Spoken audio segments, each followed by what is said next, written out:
Sir, जो WSJ है ना, वॉल स्ट्रीट जर्नल ने अभी ये कहा है कि ये जो है साल the clearest sign of India's very good year. एक इकोनॉमी है जो इस वक्त फ्लरिश कर रही है और वो इंडिया, तो ये जो बेहतरीन साल इंडिया का होगा। इंडिया के दरमियान सेमीकंडक्टर का $10 बिलियन का MOU साइन हुआ है।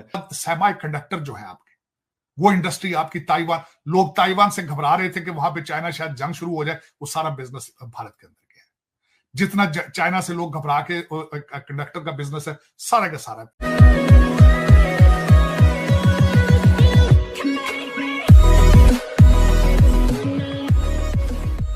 नमस्कार दोस्तों। अब 2024 है, वो कम्प्लीटली मुझे ऐसा लगता है कि इंडिया की फेवर में रहने वाला है। अगर आप पूरी दुनिया के पर्सपेक्टिव से अगर आप देखो, चाहे US की बात करिए, चाहे फ्रांस की बात करिए, चाहे चाइना की, चाहे रशिया की, किसी भी कंट्री की बात करें, हर सारे कंट्रीज़ में ऊंच नीच होती रहेगी, लेकिन इंडिया ही है जो पूरी तरीके से यहाँ पर बाजी मारने वाला है।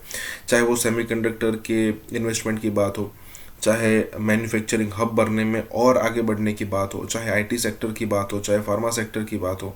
आप मूवीज़ में देखिए किस टाइप की इनोवेशंस आ रहे हैं और किस टाइप का बजट एलोकेशन हो रहा है और किस टाइप की मूवीज़ यहाँ पर कलेक्शन कर रही है रिलीज़ होने के बाद।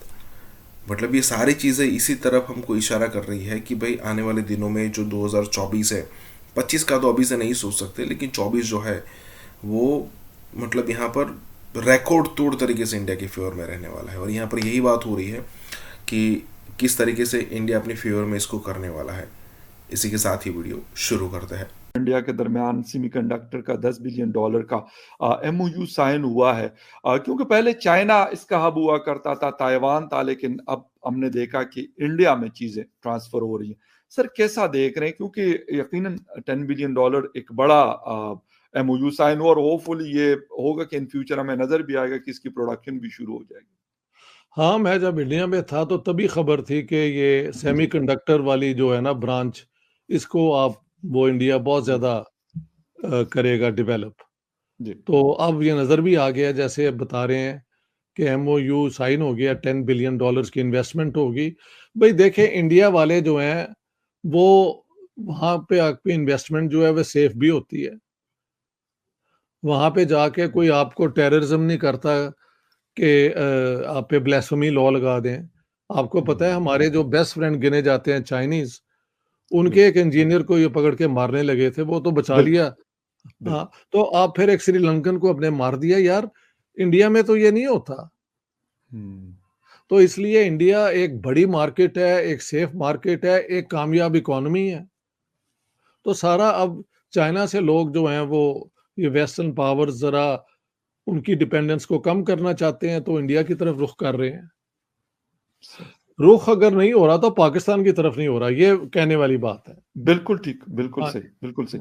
अब और मेरे ख्याल में ये एक बड़ी इंपॉर्टेंट चीज़ है कि पाकिस्तान को इस वक्त जिस तरह की इन्वेस्टमेंट की ज़रूरत है और अपनी इकोनॉमी को बेहतर करने की ज़रूरत है, उसके लिए कुछ स्ट्रेटजीज को, अपनी पॉलिसीज को रिव्यू करना पड़ेगा, देखना पड़ेगा कि हमने माजी में, पास्ट में कहाँ पे गलतियां की कि लोग हमसे दूर भागे और बाकी दुनिया के करीब हो रहे हैं। सर, जो WSJ है ना, वॉल स्ट्रीट जर्नल ने अभी ये कहा है कि ये जो है साल the clearest sign of India's very good year. फिर उन्होंने उसके ऊपर तज्जिया किया कि देखिए पहले क्या क्या कुछ होता था, तो पिछला साल जो है बेहतरीन गया है और सिर्फ दुनिया की एक ही इकोनॉमी है जो इस वक्त फ्लरिश कर रही है और वो इंडिया, तो ये जो बेहतरीन साल इंडिया का होगा। तो आप इसको ऐसे ही देखते हैं? और कहा जा रहा है कि चाइना जो है पीछे रह रहा है और इसमें जो है वो इंडिया आगे जा रहा है, ये इस तरह हर चीज में ये नजर आ रहा है। आप इसको कैसे, इसके ऊपर क्या कमेंट करें? 100% एग्री इस चीज से करूंगा मैं, क्योंकि पूरी दुनिया ने एक सबसे बड़ा डिसीजन ये लिया है कोविड के बाद कि हमने अपने सारे एग्स एक बास्केट में नहीं डालने। हमने सिर्फ चाइना को दुनिया का मैन्युफैक्चरिंग हब बना के कोविड में उन्होंने तजर्बा कर लिया है। इस वक्त जितने स्मार्ट CEOs हैं वो बिजनेस वहां से अपने निकाल के स्प्रेड कर रहे हैं पूरी दुनिया में, और उसका सबसे बड़ा बेनिफिशियरी कौन है? वो भारत है। तालीम याफ्ता यूथ है उनके पास। मोदी साहब ने यहां आके कहा था कि अमेरिका के पास तालीम और टेक्नोलॉजी है, हमारे पास पढ़ा लिखा यूथ है, हम ब्रिज बनाएंगे। इस वक्त अमेरिका के अंदर 20 यूनिवर्सिटियां जो हैं उनका भारत के साथ पहले प्रोग्राम चल रहा है, जहां उनको एक साल पहले वीजा दे दिया जाता है। स्टूडेंट्स को। इस वक्त state department have one department dedicated to this project.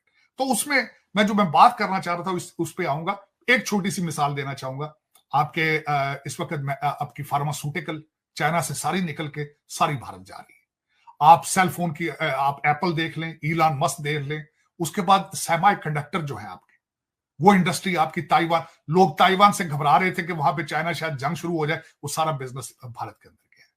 जितना चाइना से लोग घबरा के कंडक्टर का बिजनेस है सारा का सारा जाए। लेकिन उसमें सब मैं ये देखना चाहूंगा, ये हर बंदे को जानता है, मैं नई बात नहीं बता रहा, लेकिन कभी आपने सोचा है कि हमारे वतन अजीज का भी बंदा कोई ट्राई करता कि ये जो लोग चाइना से भाग रहे हैं ये आके पाकिस्तान में कुछ कर लेंगे बिजनेस वाले।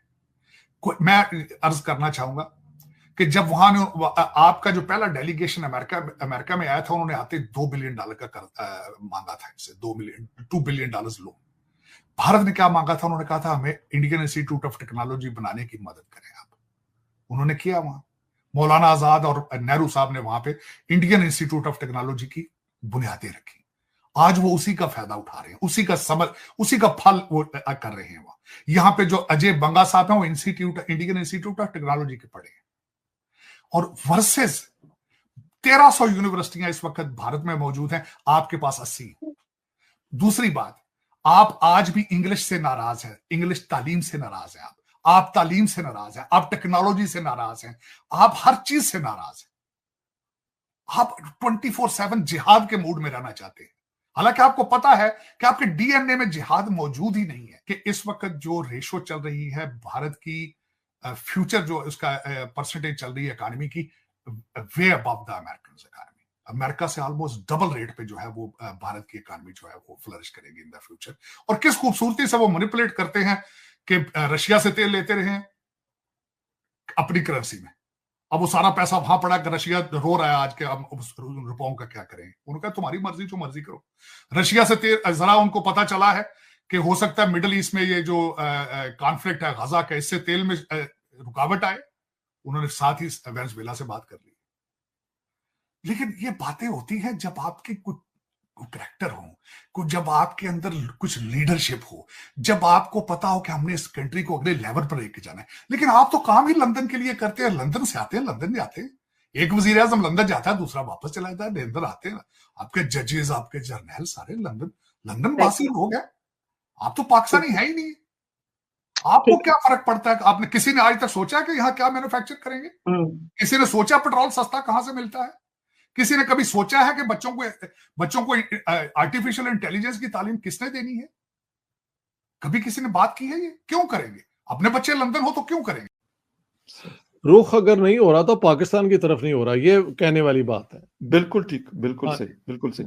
और मेरे ख्याल में ये एक बड़ी इंपॉर्टेंट चीज़ है कि पाकिस्तान को इस वक्त जिस तरह की इन्वेस्टमेंट की ज़रूरत है और अपनी इकोनॉमी को बेहतर करने की ज़रूरत है, उसके लिए कुछ स्ट्रेटजीज को, अपनी पॉलिसीज को रिव्यू करना पड़ेगा, देखना पड़ेगा कि हमने माजी में, पास्ट में कहाँ पे गलतियां की कि लोग हमसे दूर भागे और बाकी दुनिया के करीब हो रहे हैं। हमारे पास पढ़ा लिखा यूथ है, हम ब्रिज बनाएंगे। इस वक्त अमेरिका के अंदर 20 यूनिवर्सिटियां जो हैं उनका भारत के साथ पहले प्रोग्राम चल रहा है, जहां उनको एक साल पहले वीजा दे दिया जाता है स्टूडेंट्स को।